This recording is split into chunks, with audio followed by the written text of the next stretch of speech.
Bom, então vamos lá. Vamos ver a parte de ação penal, parte 4. Professor Franklin Lobato, tudo que você queria saber de ação penal e nunca teve coragem de perguntar. Podemos começar? Então vamos lá.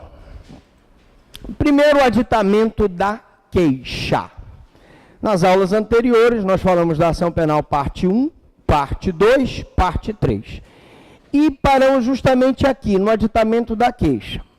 No caso de ação penal privada subsidiária, que é aquela em que é oferecida pelo particular, quando o Ministério Público não intenta a ação penal no prazo de 5 dias se o acusado estiver preso e 15 dias se ele estiver solto, aí o particular então pode ajuizar a ação penal privada subsidiária. As atribuições do MP são as mais amplas, pois cabe aditar a queixa, repudiá-la e oferecer denúncia substitutiva. Então, o Ministério Público pode aditar a queixa quando for ação privada subsidiária, repudiá-la e oferecer uma denúncia substitutiva, porque esse processo é um processo originalmente de ação penal pública, que porque o Ministério Público não ofereceu a denúncia no prazo legal, nós tivemos, então, a interposição de uma queixa. E intervir em todos os termos do processo como fiscal da lei, já que a ação penal seria pública, fornecendo elementos de prova, pedindo diligência, juntagem de documentos, interpondo recursos em sentido estrito ou em apelação, e a todo tempo, no caso de negligência do querelante, por ser uma ação penal originariamente pública, ele pode retomar a ação como parte principal, já que a ação penal é pública.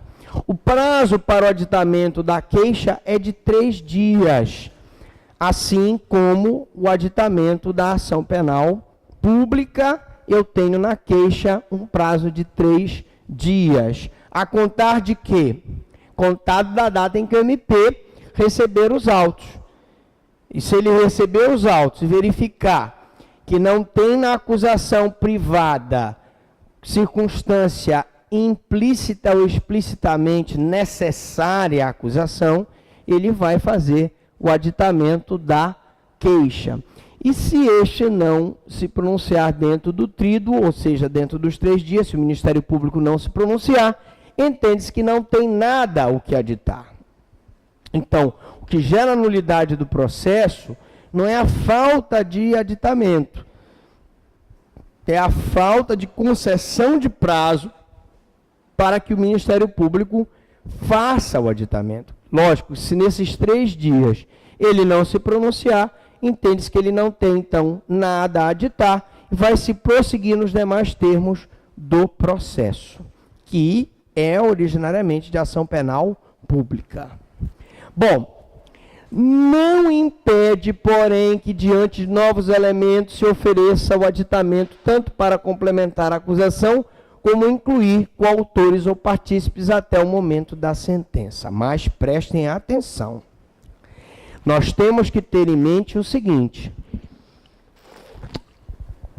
para que o Ministério Público faça um aditamento da queixa antes da sentença, é preciso que durante a instrução eu prove efetivamente que foi descoberto circunstância que não está implícita ou explicitamente na acusação. Como nós já tivemos oportunidade de mencionar aqui, eu posso ter crimes em concurso. Eu posso ter, por exemplo, um estupro seguido de um homicídio. E se a acusação foi feita com base só no homicídio e não citou a parte do estupro, por quê? Porque o estupro só foi descoberto muito tempo depois que a vítima foi submetida a exame de corpo de delito de conjunção carnal, o Ministério Público pode aditar a peça acusatória para incluir o estupro. Ou também, se naquele homicídio seguido de estupro foi acusado fulano e se descobre na instrução criminal que houve a participação de outros autores ou partícipes, o Ministério Público poderá aditar a queixa para incluir o nome desses autores ou desses partícipes até o momento da sentença. Lógico que ele vai ter que se basear em provas que estão nos autos. Bom, ainda sobre o aditamento, aditando ou não a queixa, o MP deve intervir em todos os termos do processo, porque mesmo não sendo ele o promotor da ação penal, ele funciona no processo como custos legis, fiscal da lei. A não intervenção em caso de ação penal privada subsidiária é mencionada como nulidade, porque a intervenção do Ministério Público em todos os termos do processo penal de ação penal pública, penal de ação penal privada, é necessária. Se ele não intervir, eu tenho, então, nulidade. Mas, atenção, não se trata de nulidade relativa, que se considera sanada, se não for arguída em tempo oportuno, pois ocorre a preclusão. O que nós temos aqui, gente, é uma nulidade absoluta, porque a intervenção do Ministério Público aqui é um princípio de ordem pública. E a não intervenção do MP gera nulidade absoluta, ela não se convalida. O processo em que a intervenção do Ministério Público é exigida por lei, se o Ministério Público não intervir, eu tenho, então, a anulação daquele processo. Bom, prazo para a queixa. Qual é o prazo para o oferecimento da queixa? Se a ação penal for privada, é a mesma regra da ação penal pública. Se o réu estiver preso, eu vou ter 5 dias para o oferecimento da queixa. E se ele estiver solto, eu vou ter 15 dias. Então, enquanto a ação pública pode ser instaurada até ocorrer a prescrição da pretensão punitiva, então, por exemplo, num crime de homicídio, eu posso mover a ação penal pública até 20 anos, porque o prazo prescricional do homicídio é 20 anos. Então, na ação penal pública, enquanto não estiver prescrita a pretensão punitiva, eu posso mover a ação. A queixa não. A queixa só será admitida dentro do prazo de 6 meses. Se o particular, o querelante, não oferecer a queixa no prazo de 6 meses, a contar da data em que ele tomou conhecimento do autor do fato, nós vamos ter não a prescrição. Nós vamos ter o quê? A decadência. Ele vai decair do direito de queixa por não ter oferecido a queixa no prazo de 6 meses, contado do dia em que o ofendido veio a saber quem é o autor do crime, na ação penal privada exclusiva e do dia em que se esgota o prazo para o oferecimento da denúncia na ação penal privada subsidiária. Então, preste atenção, 6 meses na ação penal privada exclusiva da data em que ele tomou conhecimento de quem é o autor da infração e 6 meses da data em que o Ministério Público deixou de oferecer a ação penal pública. Professor, era um réu preso. O Ministério Público tinha que oferecer a denúncia no prazo de 5 dias. 5 dias se passaram e o Ministério Público não ofereceu a denúncia. No 6º dia, começa a contar o prazo de 6 meses para que o particular ofereça a queixa. Já quando a ação penal é exclusiva, os 6 meses começa a contar da data em que ele tomou conhecimento da autoria da infração. Bom, professor Franklin, mas e se ele nunca tomar conhecimento da autoria?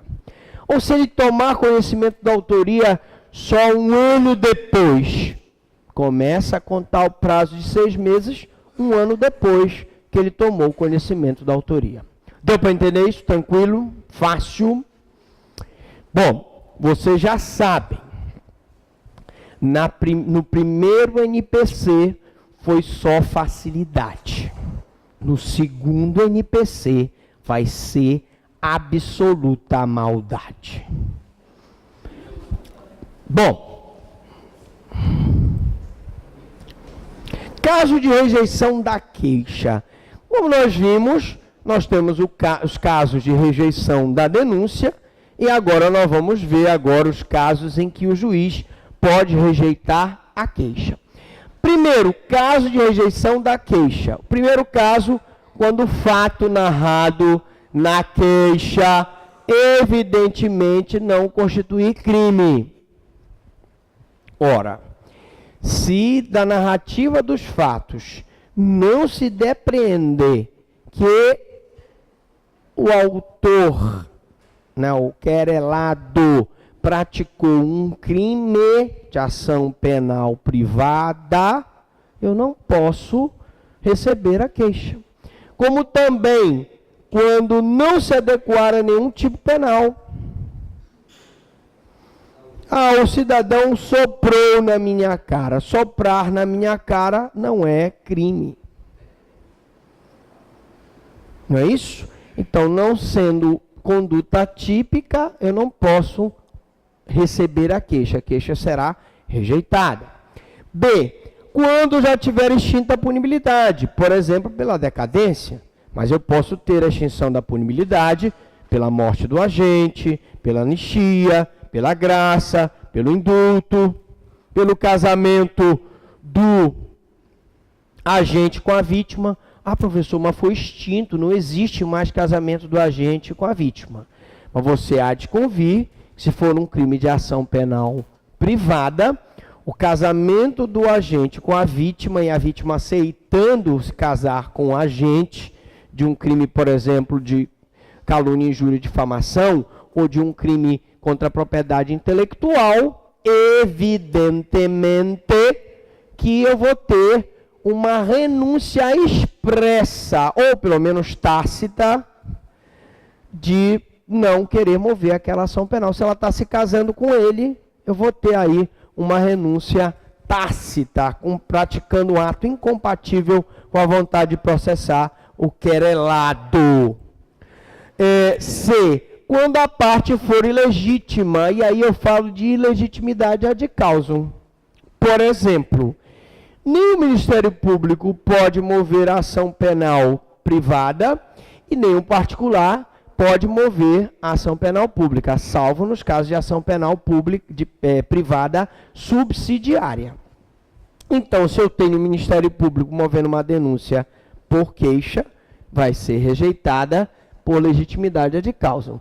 Se o crime for de ação penal pública, o juiz rejeita a queixa e envia o inquérito policial para o MP. Então, se eu tenho uma queixa oferecida por particular em um crime de ação penal pública, incondicionada, cuja legitimidade é do MP, o juiz deve rejeitar a queixa e enviar o inquérito policial para que o Ministério Público ofereça a denúncia, já que é um crime de ação penal pública. Quais são as funções do promotor de justiça, do representante do órgão ministerial no processo? Primeiro, letra A, é o autor da ação penal. Ele funciona como dominus litis, dono da lide. B, fiscal da lei, custos legis. Ele pode funcionar ou como dominus litis ou como custos legis, fiscalizando a lei. Nos crimes de ação penal privada, o MP exerce a função de fiscal da lei. Nos crimes de ação penal pública, o MP exerce a função de dominus litis. Na ação penal privada, deve, nessa condição, aditar a queixa, complementá-la com o quê? Com autores ou coautores do crime, com circunstâncias que não estão implícitas ou explicitamente contidas na queixa, ou fatos que não foram narrados. No caso do estupro com homicídio, se ele só narrou o estupro, eu complemento com homicídio, ou vice-versa. Este aditamento deve ser antes do juiz proferir seu despacho de recebimento da queixa. Atenção, convém destacar que o aditamento deve ser feito antes do recebimento da queixa. Por que, professor Franklin, esse aditamento tem que ser feito antes do recebimento da queixa? Alguém tem alguma ideia? Por quê? Porque na medida que o juiz recebe a queixa, né, naqueles termos ele fixa os parâmetros da acusação.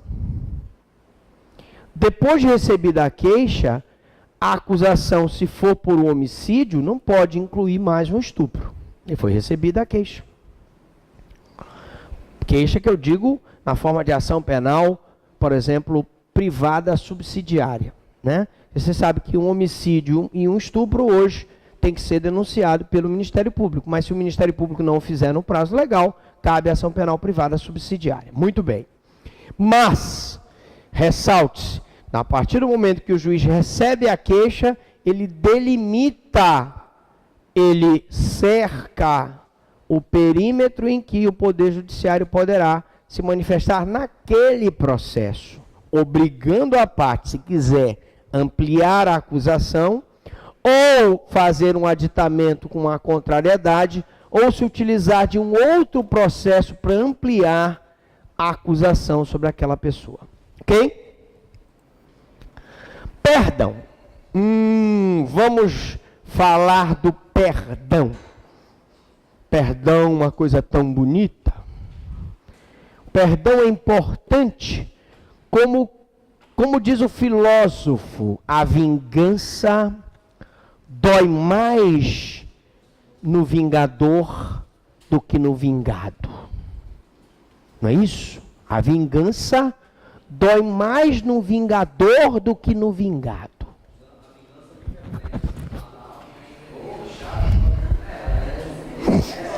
Perdão. Perdão. O senhor está entendendo tudo? Eu observei que o senhor está limpando o salão na frente dos colegas. Eu observei. Veja, 1 minuto da sua atenção na prova pode ser fatal. Perdão. É indulgência concedida pelo querelante ao querelado, isto é o perdão concedido para o réu no curso do processo. Perdão, senhores, eu já expliquei aqui, ele é posterior à queixa. Renúncia é anterior à queixa. O perdão é sempre bilateral. A renúncia é sempre unilateral. Cuidado. Cuidado. Perigo. Bom, então nós sabemos que é uma indulgência concedida pelo querelante ao querelado. É o perdão concedido ao réu no curso do processo. Muito bem. Não pode haver perdão nos crimes de ação penal pública. Não existe perdão nos crimes de ação penal pública, porque o promotor de justiça não tem disponibilidade da ação penal. A ação penal pública é indisponível. Quando é que a ação penal pública ela pode ser disponível? Não é quando ela é subsidiária, não. Quando é do juizado especial, muito bem. O rapaz veio fardado para botar ordem na casa. Quando é do juizado especial, gente. Por quê? Porque no juizado especial vigora aquele princípio da discricionariedade regulada ou regrada, em que o Ministério Público, não havendo composição civil, pode propor a transação penal, que é a proposta de aplicação de pena não privativa de liberdade, restritiva de direito ou multa. Em regra, o promotor não tem disponibilidade da ação, salvo nos casos do juizado especial, Lei 9.099/95, em que existe à discricionariedade regulada ou regrada. Portanto, o perdão é um instituto que harmoniza o princípio da disponibilidade inerente aos crimes de ação penal privada. Como a ação penal privada vigora o princípio da disponibilidade, o querelante pode dispor da ação penal em face do querelado, coisa que o Ministério Público não pode fazer em relação ao acusado. É diferente do perdão judicial feito pelo juiz. Quais são as hipóteses de perdão judicial?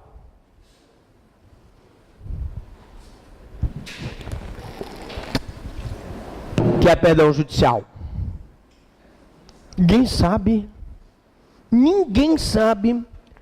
Vou jogar aí um ponto no peito da galera.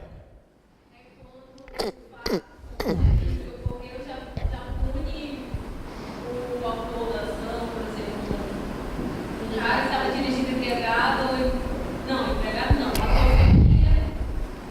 perdeu o filho e a esposa, ele já é... Para você ganhar 10, ela está dizendo que é quando o fato pune naturalmente o autor da infração. Mas para você ganhar 10, qual é a natureza jurídica da sentença que concede perdão judicial? O senhor quer falar? Ia dar o conceito que ela deu. Tá certo, muito bem. Tá bom. A senhora não faz a mínima ideia. Porque a senhora não assistiu à aula de perdão judicial do professor Franklin. Mas eu lhe antecipo aqui alguns detalhes. Primeiro, o que ela falou de alguma forma faz sentido, né?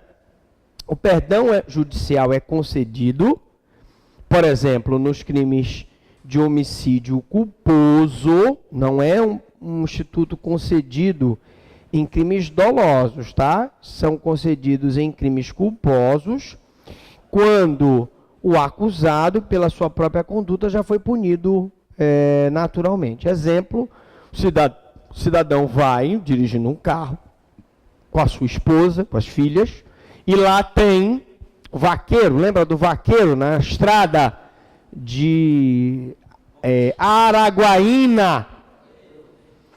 O cara com um cavalo bonito, branco, passa na frente, o cara em alta velocidade, bate o cavalo, mata o vaqueiro, mata a mulher dele, quebra uma filha todinha, a outra fica paraplégica, a outra fica meia bala.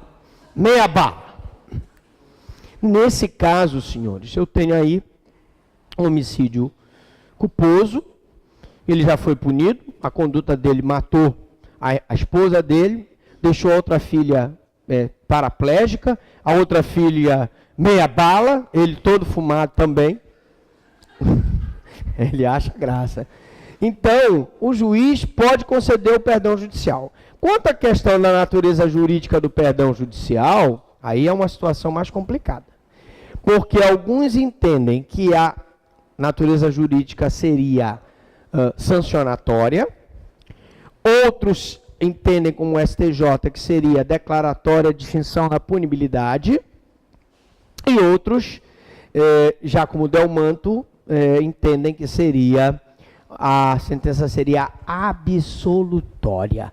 Mas eu vou deixar essa questão para a nossa aula de homicídio e também para a aula de perdão judicial que está prevista na aula de extinção da punibilidade, ok? Bom, diferente do perdão judicial feito pelo juiz. Dei só uma palhinha de perdão judicial. O perdão, como eu disse, é ato bilateral porque só produz efeitos quando aceito pelo querelado.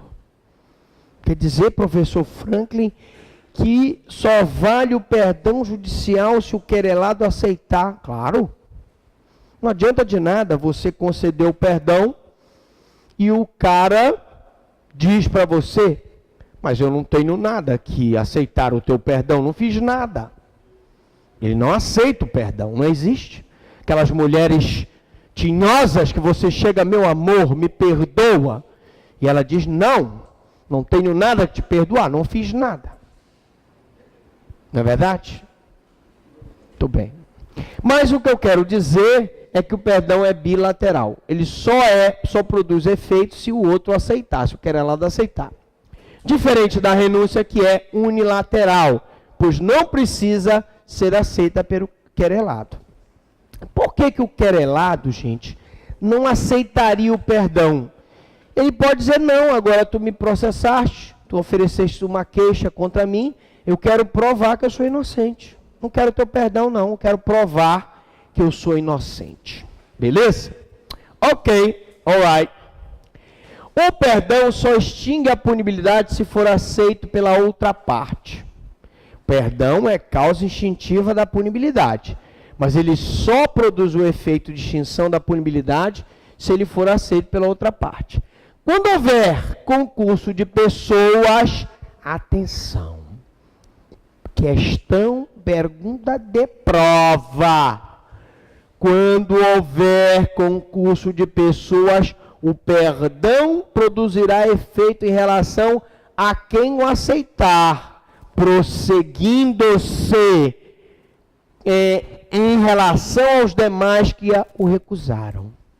Se eu tenho 4 querelados e apenas um aceitou o perdão, os outros 3, o processo prosseguirá contra esses outros 3 que não aceitaram o perdão. O que caracteriza uma exceção ao princípio da indisponibilidade, segundo o qual o processo só deve atingir todos os autores da infração penal. Aqui, eu diria que mais do que indisponibilidade, a gente tem o princípio da indivisibilidade. Porque quando eu falei da renúncia, eu expliquei que se o querelante renunciar em favor de um, ele renuncia em favor de todos. Porque existe o princípio da indivisibilidade da ação penal privada. Logo, sendo ela indivisível, é uma exceção a essa indivisibilidade. Porque, convenhamos, aquele que aceitou o perdão, se extingue a punibilidade. Mas contra aqueles que não aceitaram, o processo segue normalmente. Então, aí se torna divisível, coisa que é uma exceção. Perempção. Perempção. Esse nome feio, que vocês já ouviram várias vezes, significa a perda da capacidade de prosseguir na ação penal privada. Não existe perempção de ação penal pública, quer seja ela condicionada, quer seja ela incondicionada. Como também não existe perempção nos crimes de ação penal privada subsidiária. Porque se o querelante que está movendo a ação penal privada subsidiária deixar de praticar os atos processuais necessários, o Ministério Público vai lá dizer, epa, me dá de volta a ação, porque eu sou o dono da ação. Me dá de volta. Entendeu? Então, perempção também pode ser conceituado como a morte do processo, decorrente das seguintes causas previstas no CPP. Eu achei esse conceito forte, emocionante. Perempção é a morte do processo. Quais são as causas que ensejam a perempção? Primeiro, letra A. Quando o querelante deixar o processo parado por mais de 30 dias consecutivos. Ora, é a chamada contumácia do querelante. Ele deixa o processo parado por mais de 30 dias consecutivos, demonstrando assim desinteresse da parte no prosseguimento do feito. Se for de ação penal exclusiva, perempção. Se for de ação penal privada subsidiária, passou 30 dias, ele não demonstrou interesse, o Ministério Público vai dizer, epa, me dá que a ação é minha, eu vou continuar com a ação penal. B. quando o querelante falecer ou for ausente ou incapaz e os seus sucessores não derem prosseguimento ao processo no prazo de 60 dias. Então, o cara morreu, deixou sucessores. Os sucessores são intimados para em 60 dias dar prosseguimento à ação. Não dão, eu vou ter uma causa de perempção. Quando o querelante for pessoa jurídica,